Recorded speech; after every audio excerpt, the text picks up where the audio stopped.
기도하심으로 수요예배를 시작하도록 하겠습니다. 우리 창조주 되시는 전능하신 아버지 하나님, 하나님께서 우리를 가장 잘 아시며 또한 우리를 가장 사랑하시는 분임을 믿습니다. 우리에게 주어지는 여러 가지 일들을 때론 이해할 수 없을 때도 있지만, 그러나 하나님께서 가장 선하신 계획 가운데 저희를 붙들어 주시니 우리의 모든 삶을 통하여 홀로 하나님 영광 받아 주시옵소서. 이 시간 드린 예배를 통하여서도 주께서 영광 받으시기를 원하오며 예수님의 이름으로 기도드립니다. 아멘. 우리 함께 소원이라는 찬양으로 함께 나가도록 하겠습니다. 우리 삶의 여러 가지 모든 순간순간마다 하나님께서 우리 가운데 얼마나 놀라운 일들을 행하시는지 우리가 믿음의 눈으로 바라볼 수 있기 원합니다.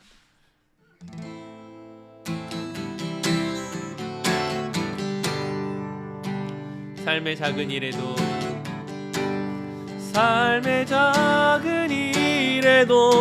그 마음을 알기 원하네. 그 좁은 길로 가기 원해.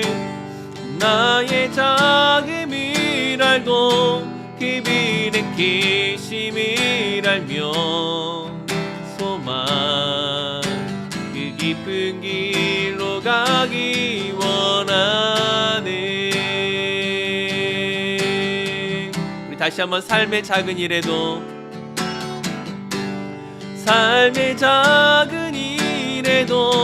그 마음을 알기 원하네. 그 좁은 길로 가기 원해. 나의 작음을 알고 그 비는 기심을 알며 소망 그 깊은 길로 가기 원하네.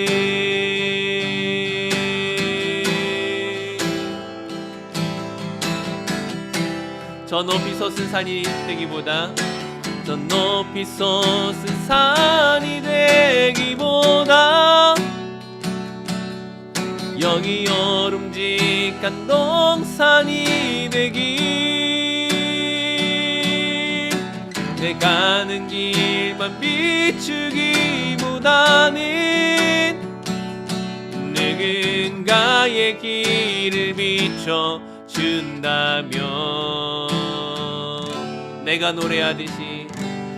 내가 노래하듯이 또 내가 얘기하듯이 살기. 난 그렇게 죽기 원하네.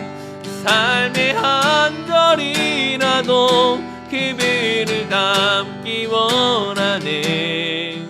사랑 그 높은 길로 가기 원하네.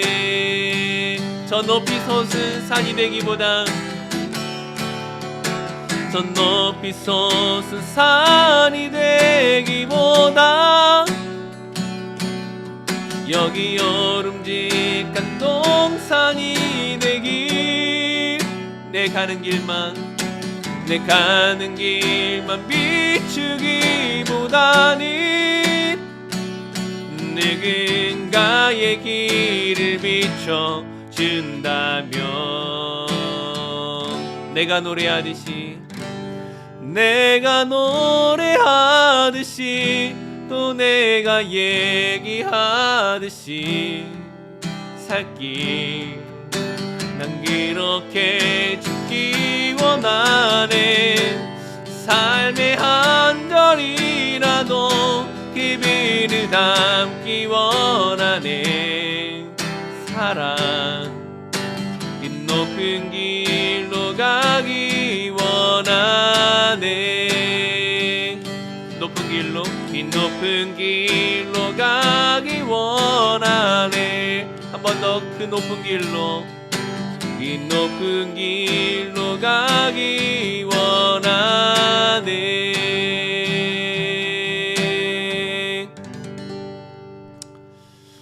방금 소원이라는 찬양처럼 우리가 정말 예수 그리스도를 닮아가는 그런 귀한 은혜가 있었으면 좋겠습니다.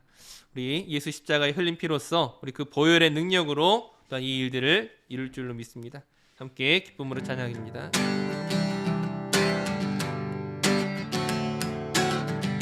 예수 십자가에 흘린 피로써 그대는 씻기어 있는가. 더러운 죄 이게 하는 능력이 그대는 참이지 않은가. 예수의 보혈로 그대는 씻기어 있는가. 마음속에 여러가지 죄악이 깨끗이 씻기어 있는가. 주 예수와 밤낮으로 늘 함께 그대는 행동을 하는가. 아무 때나 어디서나 그대는 십자가 붙들고 있는가. 예수의 보혈로 그대는 씻기어 있는가. 마음속에 여러가지 죄악이 깨끗이 씻기어 있는가. 모든 죄에 더러워진 예복을 주 앞에 지긴다 벗어서 샘물같이 솟아나는 보혈로 눈보다 너희게 씻으라. 예수의 보혈로 그대는 씻기어 있는가. 마음속에 여러가지 죄악이 깨끗이 씻기어 있는가. 예수의 보혈로 그대는 씻기어 있는가. 마음속에 여러가지 죄악이 깨끗이 씻기어 있는가.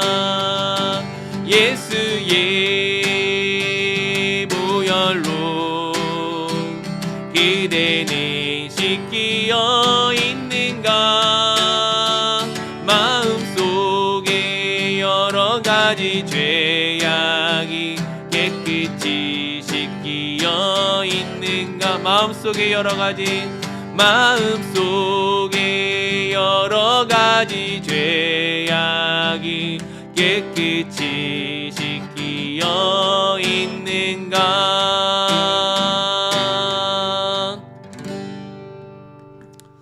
주님의 보혈이 우리를 깨끗하게 씻겨주는 줄 믿습니다. 다시 한번 예수 그리스도가 우리 소망 되심을 우리 함께 찬양 가운데 고백합니다. 주 나의 모습 보내, 주 나의 모습 보내, 상한 나의 맘 보시네. 주 나의 눈물 안에 홀로 울던 맘 아시네. 주 사랑 내게 있네, 주 사랑 내게 있네. 그 사랑이 날 채우네. 주인의 내게 있네. 그대로 날 세우네. 그대로 날 세우네. 세상 소망 다 사라져가도 주의 사랑이 끝이 없으니 살아가는 이 모든 순간이 주인의 힘이 나는 믿네.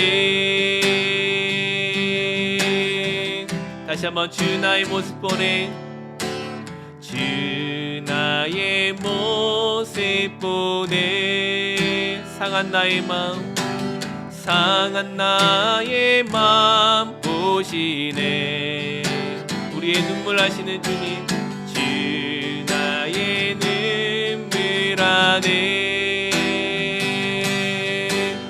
홀로 울던 맘 아시네. 주 사랑 내게 있네. 주 사랑 내게 있네. 그 사랑이 날 채우네. 주님의 은혜, 주의 은혜 내게 있네. 그 은혜로 날 세우네. 세상 소망 다 사라져가도 주의 사랑이 끝이 없으니 살아가는 이 모든 순간이 주인의 힘을 나는 믿네. 세상 소망 다 사라져가도 주의 사랑은 끝이 없으니 살아가는 이 모든 순간이 주인의 힘을 나는 믿네. 한 번 더 세상 소망 다 사라져가도 주의 사랑은 끝이 없으니 살아가는 이 모든 순간이 주인의 힘을 나는 믿네. 세상 소망 다 사라져가도 주의 사랑은 끝이 없으니 살아가는 이 모든 순간이 주인의 힘을 나는 믿네. 살아가는 이 모든 순간이 이 모든 순간이 주인의 힘을 나는 믿네. 살아가는 이 모든 순간이 주인의 힘을 나는 믿네. 우리 함께 기도하도록 하겠습니다. 우리가 기쁠 때나 슬플 때나 또 잘 될 때나 어려울 때나 그 모든 순간순간 하나님의 은혜가 없이는 우리가 살아갈 수 없음을 믿습니다. 오늘 말씀 가운데 또한 이 찬양 가운데 하나님의 은혜로 우리의 마음을 채워주시고 어떤 상황 가운데서도 오직 하나님만을 의지하며 바라볼 수 있는 귀한 믿음을 저희에게 선물로 더하여 주시옵소서. 우리 하나님의 은혜를 구하며 함께 기도하며 나가도록 하겠습니다.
사랑이 많으신 아버지 하나님, 오늘 주님 앞에 나와서 또한 찬양과 기도와 말씀으로 주 앞에 나오게 하시니 감사합니다. 우리가 지난 3일을 돌아보며 저희가 마음으로도 또한 행동으로도 주님의 말씀에 순종하지 못한 점들을 깊이 뉘우치며 회개합니다. 시간 주님의 사랑과 은혜로 저희를 다시 한번 정결케 하여 주시고 오직 주님을 중심적으로 살아갈 수 있도록 주님 저희를 붙잡아 주시옵소서. 오직 주님의 용서와 또한 새로운 축복을 구하며 주님의 은혜를 다시금 누릴 수 있는 그 은혜의 기회를 더하여 주시옵소서. 또한 이 시간 간과 없기에는 쌀쌀한 날씨 가운데 주님의 성도들이 그 건강과 안전하게 보호받을 수 있도록 주님 지켜 주시옵소서. 주님의 힘이 성도들을 감싸 주시고 믿음 생활을 굳건히 이어갈 수 있도록 도우시사 그들에게 풍성한 은혜를 날마다 더하여 주시옵소서. 마음이 약해지거나 힘이 부족할 때에도 주님의 힘이 그들에게 넘치게 하여 그 일상의 모든 어려움을 이겨나가게 하여 주시옵소서. 오늘 말씀을 전하시는 김순희 전사님에게 주의 말씀을 통하여 다시 한번 그 큰 사랑과 지혜와 힘과 용기를 더하여 주셔서 메마른 땅에 단비가 되듯이 가문 우리의 마음 가운데 주의 생수로 부어 주시옵소서. 주님의 말씀이 우리의 마음을 돌이켜 올바른 길로 그 복음의 말씀으로 나아가도록 주여 역사하여 주시옵소서. 은혜 받는 저희들 되게 하셔서 삶의 목적과 의미를 다시금 발견하게 하시고 주님의 계획에 따라 살아갈 수 있도록 인도하여 주시옵소서. 오늘 예배의 시간을 통하여 제가 다시 한번 회개와 주님의 은혜를 누릴 수 있는 기회를 주신 것 주께 감사드리며 은혜가 한량없으신 우리 구주 예수님의 이름으로 기도드립니다. 아멘.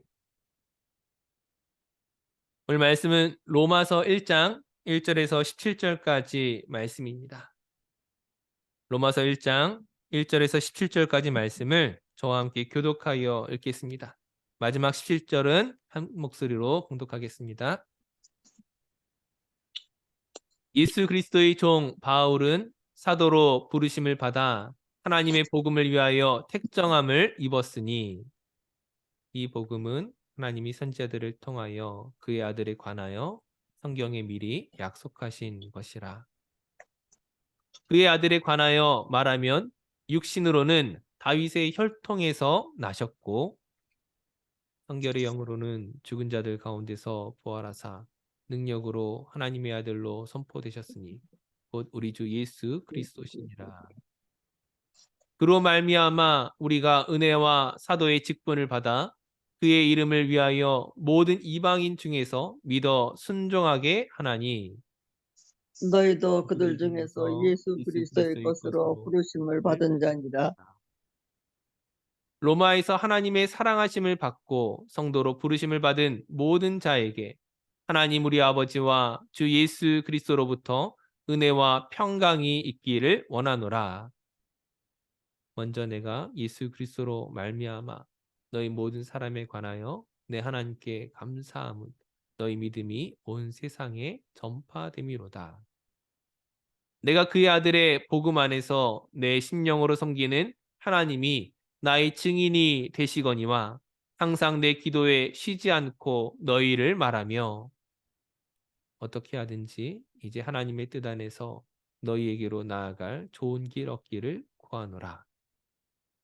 내가 너희 보기를 간절히 원하는 것은 어떤 신령한 은사를 너희에게 나누어 주어 너희를 견고하게 하려 함이니 이는 곧 내가 너희 가운데서 너희와 나의 믿음으로 말미암아 피차 안위함을 얻으려 함이라. 형제들아 내가 여러 번 너희에게 가고자 한 것을 너희가 모르기를 원하지 아니하노니 이는 너희 중에서도 다른 이방인 중에서와 같이 열매를 맺게 하려 함이로되 지금까지 길이 막혔도다. 헬라인이나 야만인이나 지혜 있는 자나 어리석은 자에게 다 내가 빚진 자라. 그러므로 나는 할 수 있는 대로 로마에 있는 너희에게도 복음 전하기를 원하노라. 내가 복음을 부끄러워하지 아니하노니 이 복음은 모든 믿는 자에게 구원을 주시는 하나님의 능력이 됨이라. 먼저는 유대인에게요 그리고 헬라인에게로다. 다 함께 복음에는 하나님의 의가 나타나서 믿음으로 믿음에 이르게 하나니 기록된 바 오직 의인은 믿음으로 말미암아 살리라 함과 같으니라. 아멘. 네, 시간 복음의 서막이라는 제목으로 김순현 선생님께서 말씀 전해 주시겠습니다.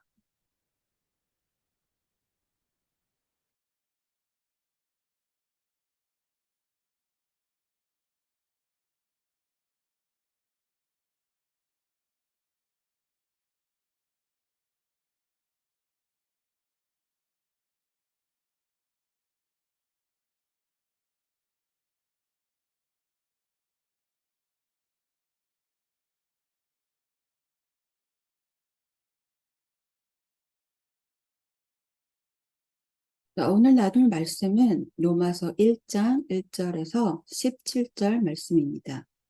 이 로마서는 놀라운 성경입니다. 하나님께서 로마서를 통해서 많은 사람들을 바꾸셨습니다. 우리가 알고 있는 하나님의 큰 존 칼빈이나 어거스틴, 마틴 루터, 존 웨슬리나 다 로마서로 인해서 변화된 사람들입니다. 종교개혁이 마틴 루터가 로마서를 읽고 성경에 놀라운 감동을 받음으로 시작되어질 것입니다. 로마서는 한 사람의 인생과 그 가정과 그 가문이 나라와 민족과 이 세계 교회 역사를 바꾼 놀라운 책입니다. 그래서 성경 전체를 반지로 보았을 때 이 로마서를 반지에 박힌 보석이라고 표현합니다. 이 로마서가 복음을 가장 정확하게, 가장 놀랍게 증거해주고 있는 성경이기 때문입니다. 우리가 어떻게 하나님으로부터 죄사함을 받고 의로움을 받게 되었는지, 또 우리가 어떻게 하나님의 선물을 받는 것인지, 또 우리가 어떻게 인격과 삶이 변화되는 거듭나는 삶을 살게 되는 것인지를 이 로마서가 분명하고 정확하게 우리에게 말씀해주고 있습니다. 사도 바울이 로마 교회에 보낸 편지이기 때문에 로마서라고 말을 하는데, 로마 교회 하면 우리 성도님들은 어떤 느낌이 드나요? 우리나라로 치면 중요한 도시가 서울이죠. 지금은 아닐 수도 있지만 대부분의 사람들은 서울에 가서 살기를 원했습니다. 이런 말이 있죠. 말은 제주도에, 사람은 서울에 가야 한다. 저희 부모님도 어렸을 때 많이 하셨던 말씀이고, 또 서울에 있는 대학에 들어가는 것은 중요한 의미이기도 하고, 또 서울에 있는 직장에 다니는 것도 많은 사람들이 선망하는 일이었습니다. 그래서 서울에 있는 교회, 그러면 그 교회들 중에서도 굉장히 좋은 이미지를 갖고 있죠. 그런 뜻에서 보면 이 로마 교회는 대단한 교회일 것 같죠. 그 당시에 전 세계의 수도와 같은 곳이 로마입니다. 그 로마에 교회가 있었습니다. 수도와 같은 곳에 이 교회가 있다고 하니 굉장한 곳일 것 같죠. 그렇지만 실제로 보면 로마 교회는 가장 비참한 고난 중에 있는 교회였습니다. 성지순례를 가면 우리가 지금 랜선이나 이런 것으로도 많이 검색할 수 있으니까 한 번씩 해보시면 아시겠지만, 이 로마에 가게 되면 로마 교회의 흔적을 지금도 볼 수 있는데, 그 교회가 아니라 지하 무덤입니다.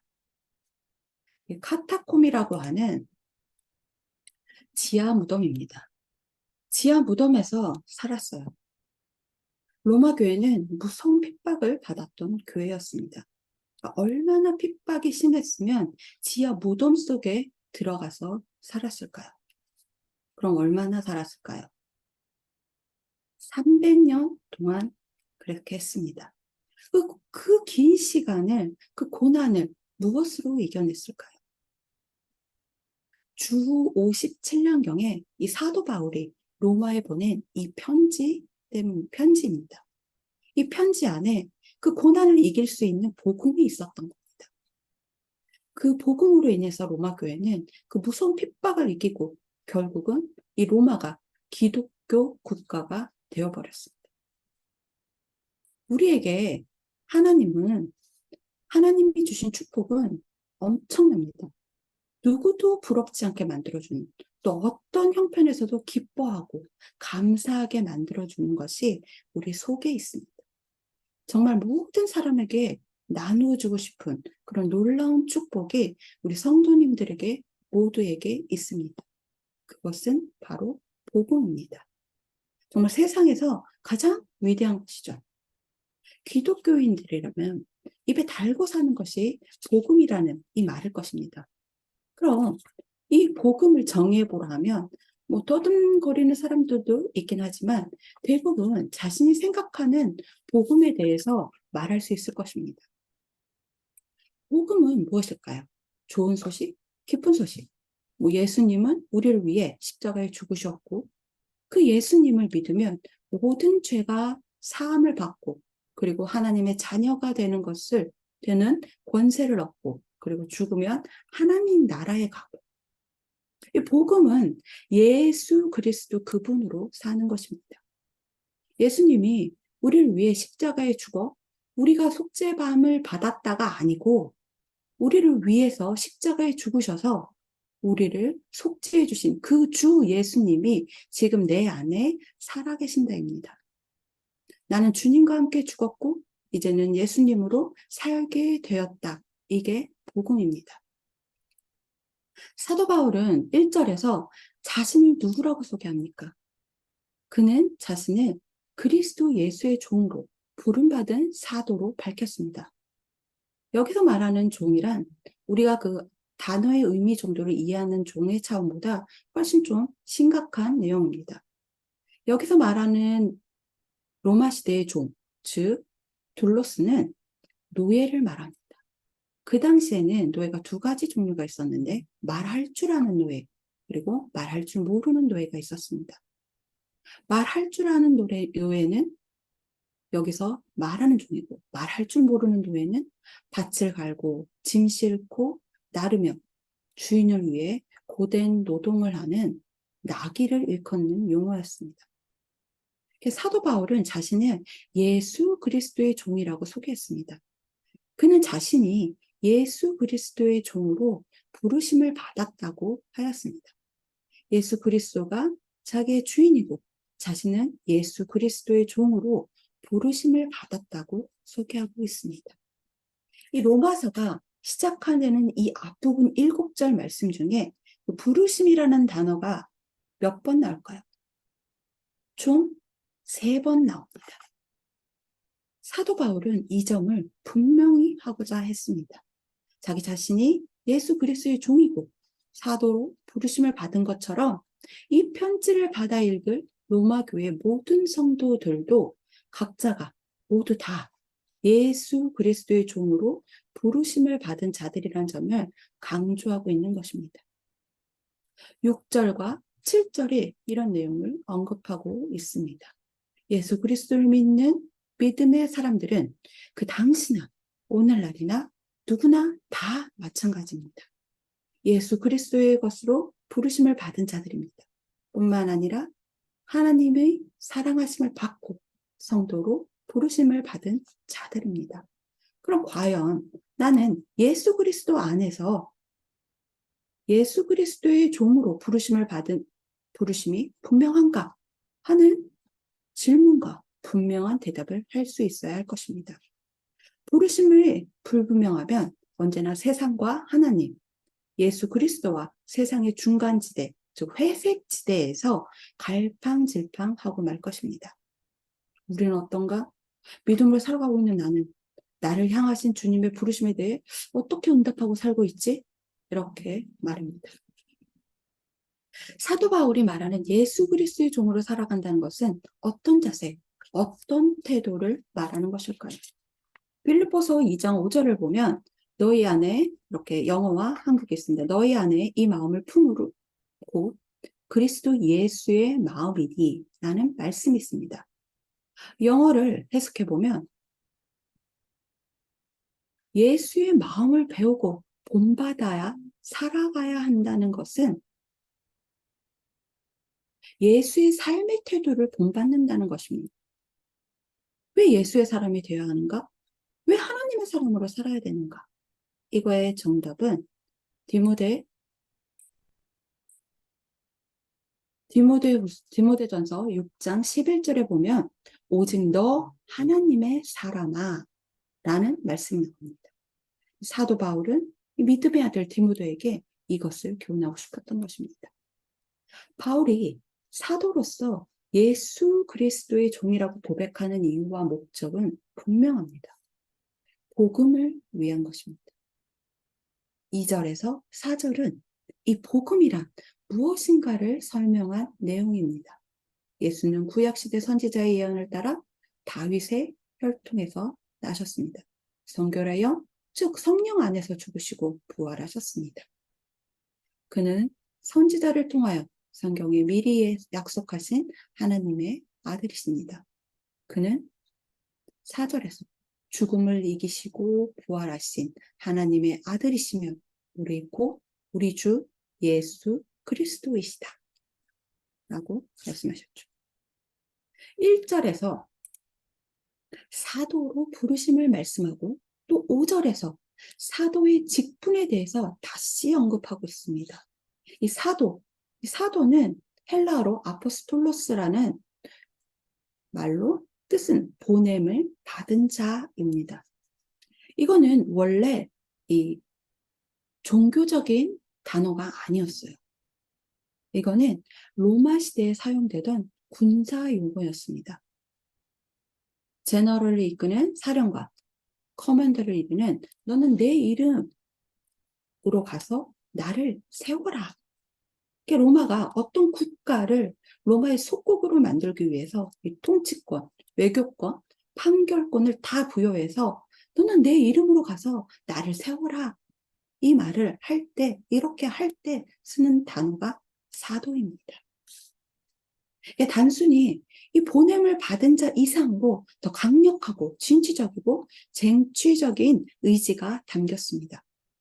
그런데 이 원문에는 그 앞에 부름받은이라는 뜻의 클레토스라는 형용사를 붙여서 부름받은 사도라고 하였습니다. 그럼 바울은 스스로 사도가 된 것이 아니라는 말이죠. 하나님이 그를 예수 그리스도 안에서 하나님의 복음을 전파하는 사도로 부르신 것입니다. 이 은혜와 부르심은 비단 사도 바울에게만 한정된 것이 아니고 로마 교회 성도들 역시 예수 그리스도 안에서 하나님의 은혜로운 사랑과 부르름 받았다고 강조합니다. 그래서 바울은 7절 로마에서 하나님의 사랑하심을 받고 성도로 부르심을 받은 모든 자에게 하나님, 우리 아버지와 예수 그리스도로부터 은혜와 평강이 있기를 원하노라. 이 편지를 받는 수신자를 명백히 밝히고 있습니다. 일반 우리가 모르는 크리스천이 아니라 로마에 거주하고 있는 그리스도인이고 그리스도를 믿음으로 말미암아 하나님의 사랑을 입은 자들이고 또 하나님의 사랑을 입었기 때문에 성도가 된 모든 자입니다. 로마는 많은 경우 세속을 의미합니다. 따라서 이 로마서는 어떤 지역만 의미하다기보다는 이 세상에 살고 있는 모든 그리스도를 위한 서신입니다. 이 마지막 안부 인사의 끝을 은혜와 평강을 비는 것으로 끝내는데 이 은혜는 죄 가운데 구원받은 은혜고 이 평강은 근심과 죄책감과 그 두려움에서 자유한 상태입니다. 모든 그리스도인들의 희망사항입니다. 이 하나님의 나라의 내용입니다. 모든 그리스도인들이 피차 기원해 줘야 할 복입니다. 이 7절에서 15절은 그 로마 교회에 대한 바울의 감사 문단이 나타나 있습니다. 바울의 서신들은 다른 복음을 전파하는 자들이기 때문에 위기에 처해 있는 갈라디아 교회 성도들에게 보내는 편지를 제외하고는 모든 거의 대개의 서문에 이렇게 감사 문단을 가지고 있습니다. 이 점에서 로마서도 예외는 아니었습니다. 감사한 문다인 7절에서 15절에 바울은 먼저 로마 교회 성도들의 믿음이 온 세상에 전파되는 점에 감사를 합니다. 그리고 바울은 로마 교회에 대한 자신의 특별한 관심을 표명합니다. 왜? 이 바울이 로마 교회에게 이렇게 편지를 쓴 이유는 마지막 종점은 스페인에 가기 위해 나는 로마를 거쳐 스페인을 가겠다. 근데 내가 못 가니 너희가 나를 초청해라. 라는 식의 의도가 담겨 있는 이 서신입니다. 그러다 보니 나는 로마 교회에 대해서 아주 특별한 관심이 있다는 것을 피력하는 것입니다. 그래서 첫째로 자신이 기도할 때마다 로마 교회를 언급한다. 그리고 둘째로 자신이 하나님의 뜻하신 가운데 이 로마 교회를 방문하고 싶다. 그리고 셋째, 로마 교회에 그 신령한 은사를 전달하여서 로마 교회를 튼튼하게 하고 싶다. 그리고 넷째, 서로의 믿음을 통해서 서로 격려를 받고자 한다. 다섯째, 그동안 내가 여러 번 로마에 가고자 했는데 그때마다 어떻게 길이 막혀서 내가 가지 못했다. 안타깝다. 그리고 여섯 번째, 바울은 인류 전체의 복음을 전해야 할 그 빚진 자로서 내가 이방 세계의 중심인 이 로마에 있는 성도들에게 내 복음을 전하고 싶다라는 것을 14절과 15절에 나타내 있습니다. 이처럼 바울은 이 감사 문단을 통하여 로마 교회에 대한 자신의 방문과 그들에게 강한 복음 전파를 소망함을 피력합니다. 바울이 로마 교회에 대한 강력한 복음 전파 표명은 그들이 아직 복음을 받지 않아서가 아니라 바울에게 있어 이 복음은 믿음의 순종, 곧 로마 교회 성도들의 신앙적 그 성장을 위해서 계속적으로 이 복음이 필요하다, 이 믿음이 필요하다라는 것이기 때문입니다. 이 16절, 17절은 로마서의 주제이자 이 바울 서신의 중심 주제입니다. 이 구절은 바울 서신의 주제일 뿐만 아니라 이 신구약 성경 전체의 핵이면서 기독교의 주제라고까지 할 수 있습니다. 바울은 먼저 자신이 부끄러워하지 않는다. 내가 자랑스럽게 생각하면서 이 로마 교회에 전달하고자 하는 그 복음, 곧 다윗의 혈통에서 출생한 메시아로서 부활하여 성령의 능력을 가지고 높아지신 하나님의 아들이신 예수 그리스도가 그 주체인 동시에 그 내용인 복음, 유대인이나 헬라인의 이방인이나 그 누구든지 믿는 모든 자들에게 이 종말론적인 구원을 가져다주는 하나님의 능력임을 밝혔습니다. 그런 다음 이 17절, 왜 복음이 유대인과 이방인에게 차별 없이 믿는 이 모든 자들에게 구원을 가져다주는 이 하나님의 능력이 되는가를 설명합니다. 바울의 답변의 핵심은 예수 그리스도의 인격과 사역을 그 기원과 내용으로 삼고 있는 이 복음 안에서 하나님의 의가 종말론적으로 나타나 있다는 것입니다. 그러므로 이 종말론적인 이 구원에 참여하기 위해서 하나님의 의의 계시로서 복음의 내용이 되는 예수 그리스도를 지속적으로 믿어야 합니다. 그러나 이 믿음마저 하나님의 의의 선포인 복음과 분리되는 것은 아닙니다. 왜냐하면 하나님의 계시로서 복음이 선포될 때 그 복음이 듣는 자에게 믿음을 불러일으키고 또 그 복음에 대한 믿음이 또한 구원을 가져오기 때문입니다. 그렇다면 이 복음 안에 계시는 하나님의 의는 구체적으로 무엇을 가리킬까요? 이 하나님의 의는 사람의 의와 다른 의입니다. 이 하나님의 의에게는 몇 가지 특성이 있습니다. 첫째, 하나님의 의는 진리입니다. 이 진리란 시간과 공간의 장벽 없이 영원히 변치 않는 가치관입니다. 그러나 사람의 의는 항상 상대적이고 시대적이고 문화적입니다. 이 사람의 의는 기득권자의 이기심을 위해서 주장되기도 하고 또 소외 계층의 투쟁 목적으로 이용되기도 합니다. 그렇지만 하나님의 의는 모든 세대, 모든 계층의 사람들의 의입니다. 이 하나님의 의는 사람을 살리기 위한 것이므로 생명적이고 아가페적인 것입니다. 둘째로 하나님의 의는 예수 그리스도 안에서 나타납니다. 복음이 뭡니까? 예수 그리스도 자신이고 그리스도의 말씀입니다. 때문에 바울이 말하는 이 복음 안에 담긴 의란 그리스도 자신이고 하는 그리스도의 말씀입니다. 이 나타났다는 말 속에 감추어졌었다라는 것이 전제되어 있습니다. 나타나지 않았다 이런 암시도 포함되어 있습니다. 하나님의 의는 그동안 감추어졌었습니다. 나타나지 않았다는 것입니다. 그동안 율법과 예언자들을 통해 외쳐진 것은 완전한 계시가 아닌 것입니다. 예수 그리스도가 오심으로써 비로소 나타난 것입니다. 하나님은 거룩한 분이시고 의로운 신분이고 의 자체입니다. 그분만 옳으신 분이고 선하신 분이시고 참되신 분이십니다.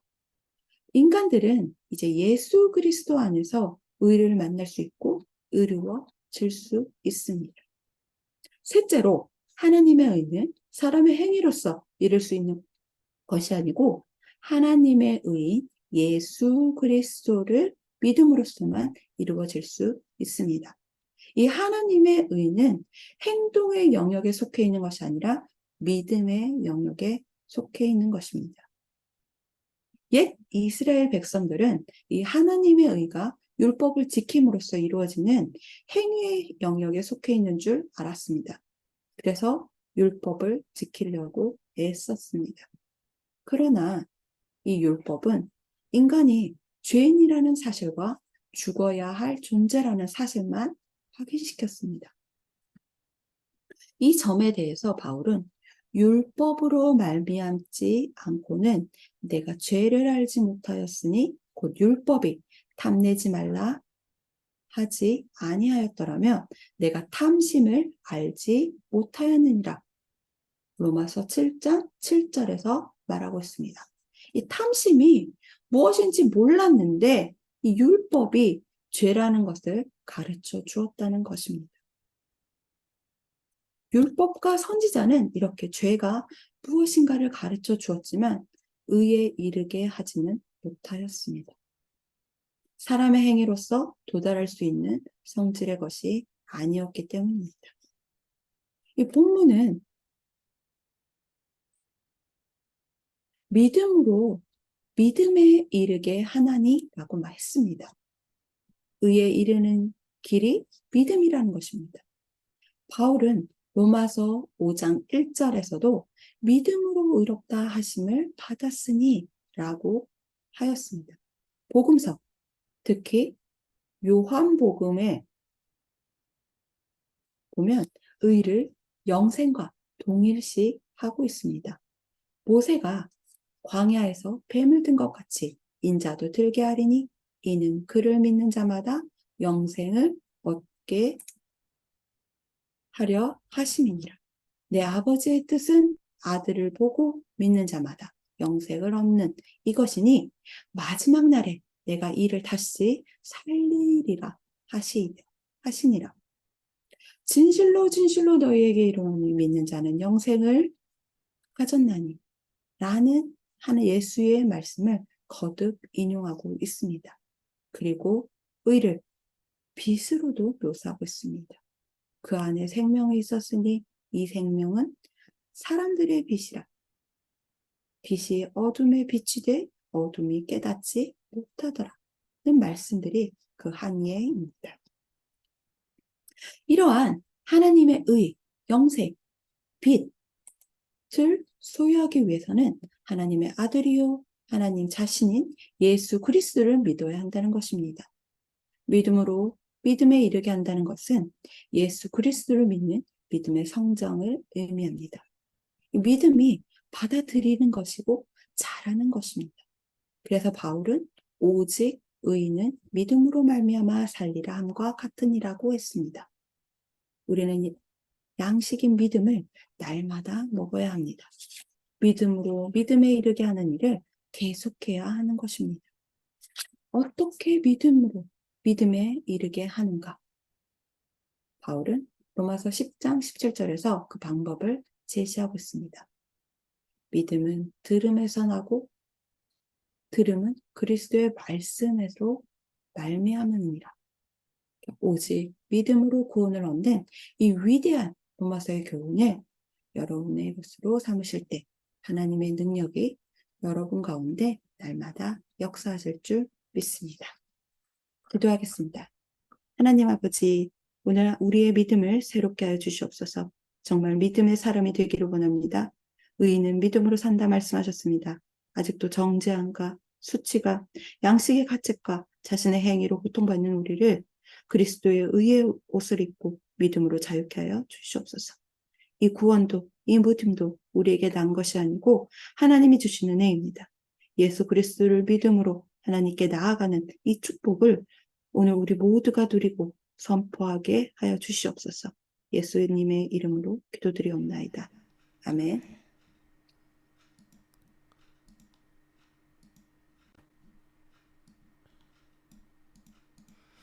네, 우리 오늘 말씀을 생각하면서 함께 찬양하고 또 이어서 함께 기도하도록 하겠습니다. 우리 주 은혜임을 함께 찬양하시면서 하나님의 은혜가 또 우리의 삶 가운데 또 우리의 생명 가운데 가득 흐를 수 있도록 함께 기도했으면 좋겠습니다.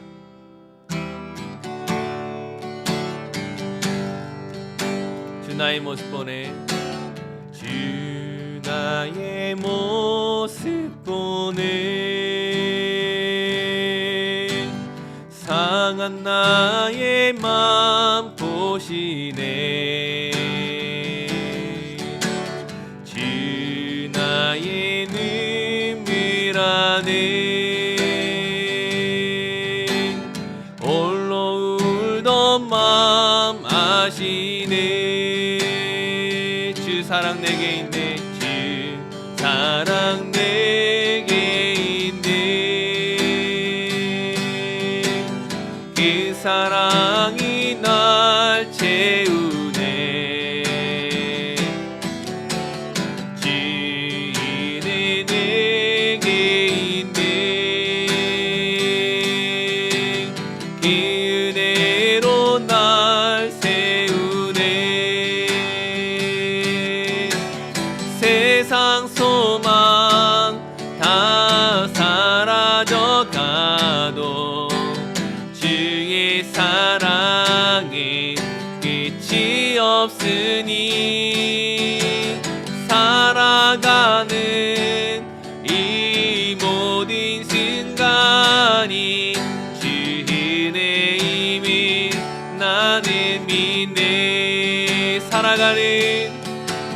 살아가는 이 모든 순간이 주의 힘이 나는 믿네. 오늘 말씀을 생각하며 우리 함께 기도하도록 하겠습니다. 우리가 살아가는 그 순간순간 복음이 없이는 믿음이 없이는 단 한순간도 살아갈 수 없음을 믿습니다. 우리 안에 하나님 은혜를 더하여 주시옵시고 복음의 능력으로 이 시대에 힘있게 살아가는 저희들 되게 하여 주시옵소서. 우리 함께 기도하며 나가도록 하겠습니다.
우리 이어서 기도하도록 하겠습니다.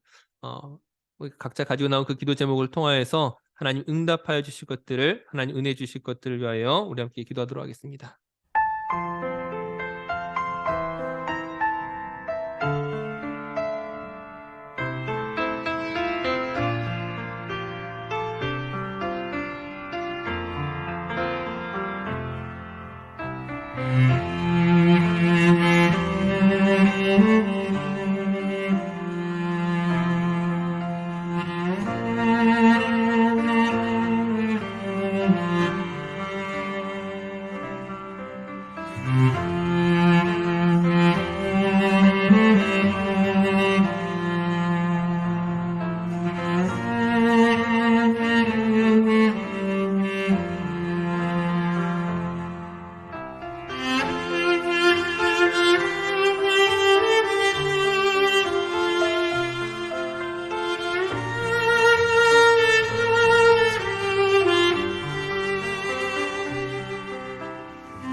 은혜가 크신 아버지 하나님, 주님의 말씀을 통하여 다시 한번 우리 안에 복음의 능력으로 가득하게 하시고 그 복음의 강력한 진리가 우리에게 들어와서 우리의 믿음을 더욱더 견고하게 만들어 주시옵소서.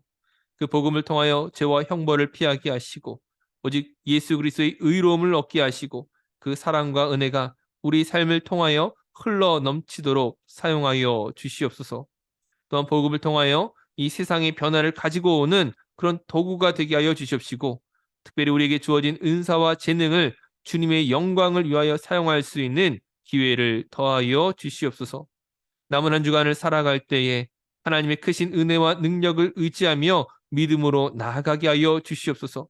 우리 앞에 있는 그 견고한 진들을 바라보면서 믿음으로 선포하고 담대하게 나아가는, 두려움 없이 용기 있게 나아가는 사랑하는 모든 귀한 성도들 되게 하여 주시옵소서. 한 주간 우리와 동행하시는 하나님께 감사드리며 우리 구주 예수님의 이름으로 기도드립니다. 아멘. 주기도문으로 오늘 수요예배를 마치겠습니다. 하늘에 계신 우리 아버지, 아버지의 이름을 거룩하게 하시며 아버지의 나라가 오게 하시며 아버지의 뜻이 하늘에서와 같이 땅에서도 이루어지게 하소서. 오늘 우리에게 일용할 양식을 주시고 우리가 우리에게 잘못한 사람을 용서하여 준 것 같이 우리 죄를 용서하여 주시고 우리를 시험에 빠지지 않게 하시고 악에서 구하소서. 나라와 권능과 영광이 영원히 아버지의 것입니다. 아멘.